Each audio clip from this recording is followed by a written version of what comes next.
It's 6 p.m. on a Tuesday here in Korea. Welcome to our newscast. Let's begin with the headlines. While North Korea continues to seek talks with the South Korea's foreign ministry firmly upholds its stance no talks without visible efforts to denuclearize. But some experts point out Seoul could be more flexible and open to such requests. The government and ruling party officials hold a special consultative meeting to discuss ways to speed up corporate restructuring while minimizing the negative impacts on related industries. The Korea Development Institute joins a list of major foreign institutions in lowering the country's growth outlook. Still, the Korean government seems determined to stick to its initial projection.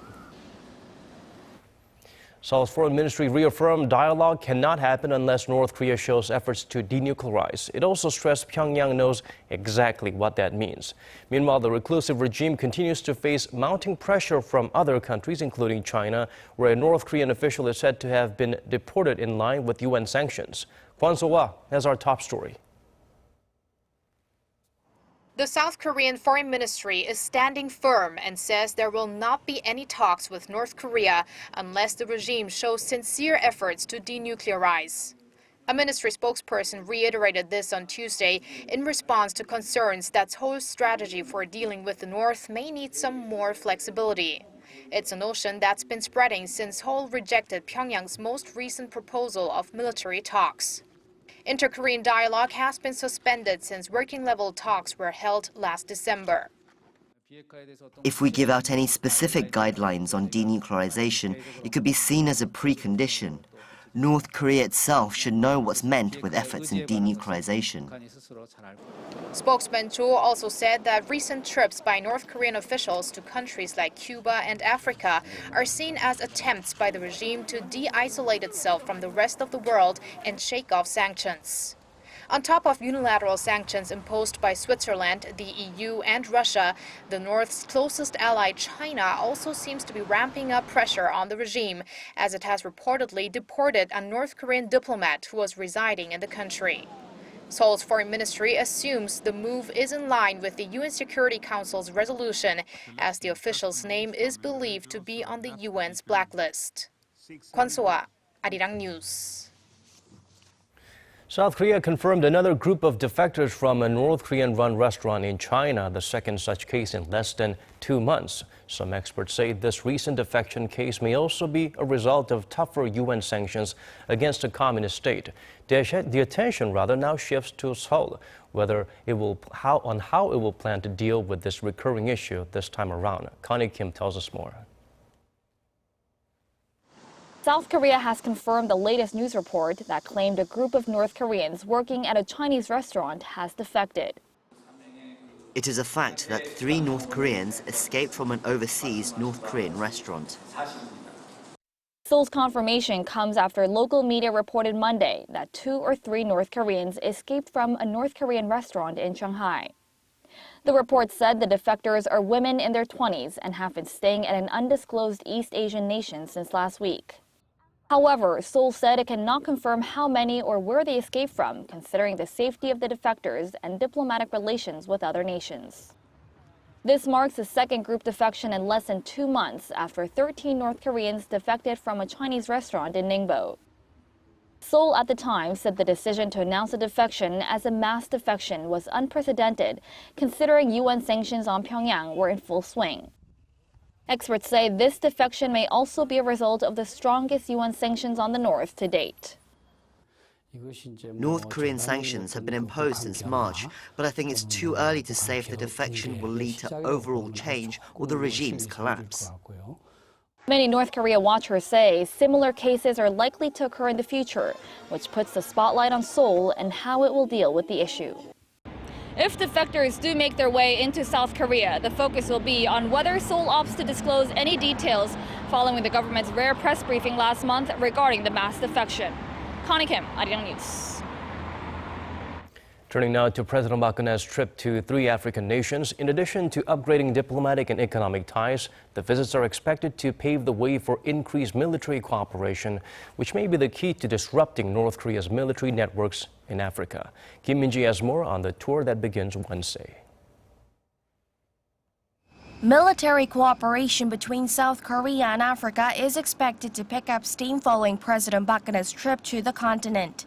This as the president will be accompanied by South Korean military officials, including Hwang In-moo, the vice minister of Seoul's defense ministry. The president's Africa trip will take her to Ethiopia, then Uganda, and later to Kenya. An official from Seoul's defense ministry says military ties between South Korea and Africa have been almost non-existent until now, but the trip is expected to kick things off. Ethiopia took part in the Korean War and has long been a traditional ally of South Korea, but relations with Uganda are notable, as it has long been a country friendly to North Korea. After independence from the UK in 1963, Uganda established diplomatic ties with Pyongyang and has maintained close ties in the military sector. During the president's trip, Vice Minister Hwang is expected to meet with Uganda's defense minister, along with other high-ranking officials to discuss ways to boost military cooperation. As South Korean military officials said, strengthening defense cooperation will likely be an effective means to block exports of North Korea's weapons to Africa. A recent UN report said that North Korea provided arms to Congo, while there have also been reports claiming Pyongyang built an ammunition factory in Namibia in March. Kim Min-ji, Arirang News. South Korea's rival parties lock horns yet again. This time they're wrangling over a controversial bill that would enable parliamentary committees to open public hearings more frequently. Kim Young-gil has the differing views on the matter. The ruling's Haenuri party says the hearings bill will be used to paralyze parliamentary affairs and result in the abuse of legislative power, fueling calls for a revision. It adds that the bill could violate the principle of separation of powers of the three government branches. The system of checks and balances must not be compromised. However, the main opposition Minju Party of Korea and the Minor People's Party say the bill will create an institutional tool to open hearings for government affairs and examine pending issues. The opposition parties said they do not intend to excessively hold hearings and that the bill is part of measures to reform the National Assembly. The opposition bloc has called on the presidential office to support the revised bill. I would like to emphasize that the presidential office has no reason to deny the bill. The presidential office does not have the right to interfere in parliamentary committees. I don't believe President Park Geun-hye will veto the bill, but if she does, it could turn out to be a major hurdle for cooperation at the upcoming 20th National Assembly. The presidential office of Cheong Wa-dae has maintained a cautious stance as the bill could lead to another conflict with the opposition parties that now represent a majority in the upcoming assembly. President Park Geun-hye is expected to decide on whether to endorse the bill after she returns from her 11-day trip to Africa and France on June 5th. Kim Young-gil, Arirang News. Officials from the government and Korea's ruling party have been discussing ways to minimize the pain on the company's subcontractors, their employees, and the wider economy. Shin Se-min has the latest on the government's corporate restructuring drive. With a number of huge companies floundering under massive debt, the government is speeding up its corporate restructuring drive. During a special consultative meeting of the government and ruling party officials Tuesday, both sides decided to delay levying taxes and defer mandatory insurance fees from the subcontractors of cash-strapped shipyards. Financial Services Commission Chairman Im Jong-ryong said he would formulate measures to minimize the side effects that could come with the government's corporate restructuring plans. Im added the government will strive to provide support for both the employed and those who are laid off during the corporate restructuring process by creating programs to help them adjust to the inevitable upheaval. Korea's leading shipyards, the so-called Big Three of Hyundai Heavy Industries, Samsung Heavy Industries, and Daewoo Shipbuilding and Marine Engineering, suffered collective losses of nearly $7.4 billion last year. The eye-watering losses have forced Korea's once golden industry to downsize for the sake of its survival. All three have submitted self-rescue plans to their creditors and the government. They include steep cuts to their workforce and wages, as well as the sale of non-core assets. Shin Se-min, Arirang News. Korea's state-run think tank has cut the country's growth outlook for this year to the 2% range, joining a number of other global and local financial institutions. The question now is, will the Korean government lower its growth target as well? Hwang Ji-hye reports. Korea Development Institute, or KDI, expects the domestic economy to expand 2.6% this year, further stoking concerns that the country is falling into a low-growth trap. The state think tank's latest forecast is in line with other major institutions like the OECD and the IMF that both expect Asia's fourth-largest economy to grow 2.7%. The Bank of Korea projects 2.8% expansion, while some private financial institutions forecast growth will be even lower.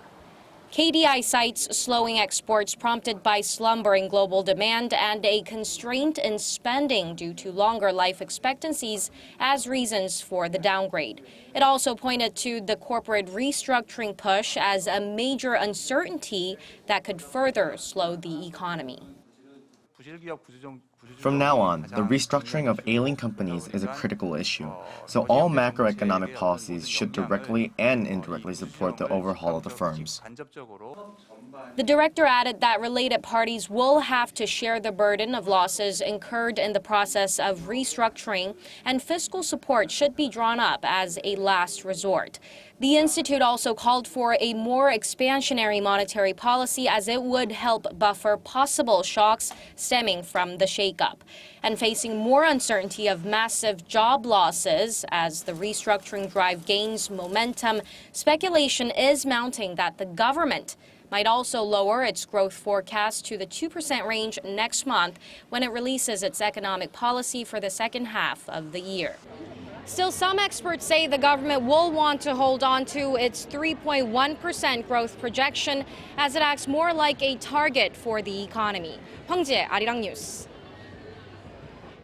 About a year ago, a coalition of Japanese political parties submitted a bill against racism in that country. The bill was finally passed on Tuesday afternoon, but still many question its effectiveness. For details, let's turn to our Lee Ji-won.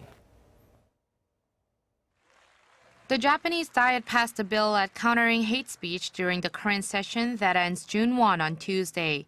The lower house of Japan's national legislature passed a bill on hate speech, including what it deemed unjust discriminatory words and actions toward a person of foreign origin intended to incite exclusion from communities.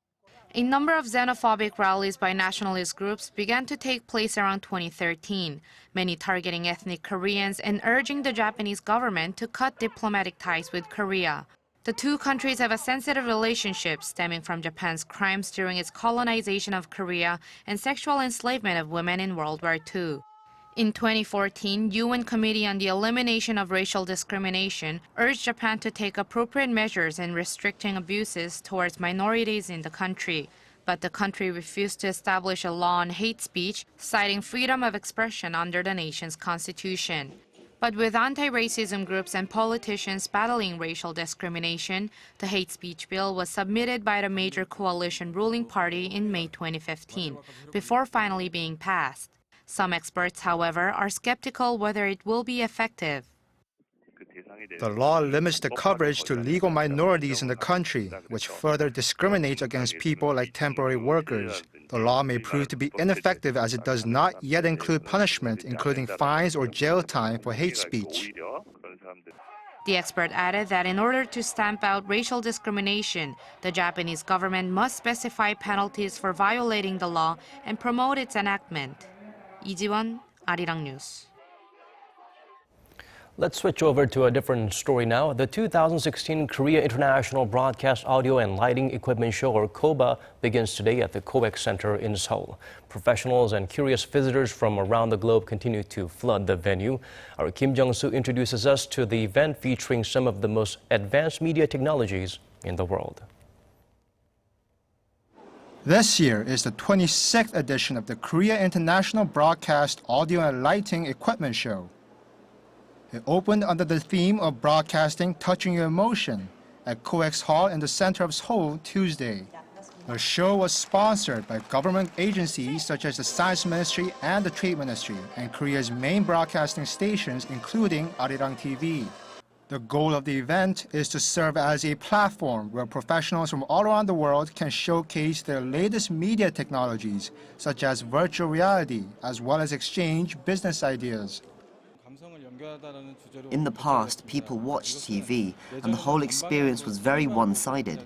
But now viewers can actually purchase the products they see in the programs in real time, so broadcasting is a lot more interactive. That's what we mean by the theme of touching your emotion. Over 1,000 companies from 28 nations participated in the show this year. 189 were Korean companies, while over 260 companies hailed from the United States, and 89 from China, among many others. Well, KOBA is very exciting from fabrics. We're a British company. We make test and measurement instruments for the broadcast industry.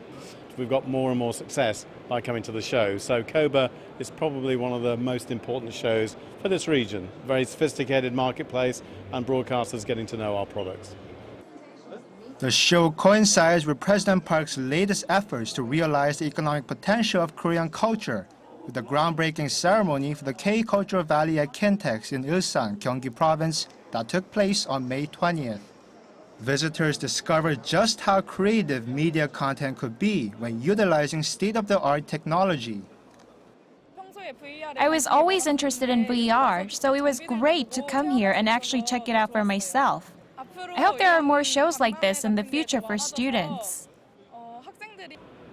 With the show in full swing, it appears Korea is solidifying its position as a significant player in the global broadcast media industry. Kim Jung-soo, Arirang News.